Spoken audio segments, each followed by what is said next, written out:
Avec l'invasion de la Russie en Ukraine, plusieurs pays ont manifesté leur envie de rejoindre l'Union européenne. C'est le cas de l'Ukraine, mais aussi de la Moldavie et de la Géorgie. La question de leur intégration revient régulièrement dans les débats. Le problème, c'est que intégrer l'Union européenne, c'est pas si simple que ça.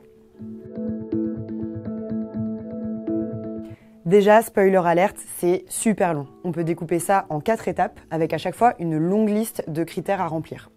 D'abord, avant même de déposer une candidature, il est recommandé d'établir avec Bruxelles un accord d'association, c'est-à-dire que le pays va créer une zone de libre-échange avec l'Union européenne.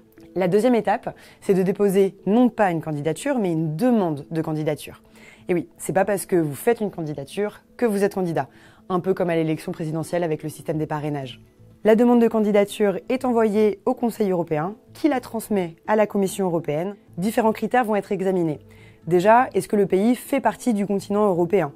Est-ce que c'est une démocratie avec des institutions stables ? Est-ce que les droits humains sont respectés avec une protection des minorités ?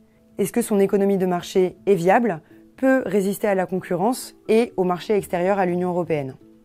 Une fois que tous ces critères sont examinés par la Commission vote pour déterminer si le pays a coché toutes les cases. S'il y a unanimité, la candidature est officialisée.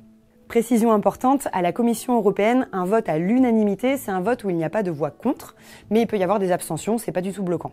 Cette deuxième étape, c'est donc celle qu'on pourrait appeler la validation. C'est là qu'en est l'Ukraine qui a déposé une demande le 28 février 2022. La troisième étape, c'est la séquence des négociations. Le pays candidat va devoir se mettre aux standards européens, c'est-à-dire qu'il va devoir intégrer à son droit national tout le droit européen. Là, on parle de dizaines de milliers de normes. Il doit adapter son administration et peut être amené à faire des réformes de l'économie ou de la justice. Quand la Commission européenne considère qu'il est prêt, le pays entre dans l'ultime phase, celle de son adhésion.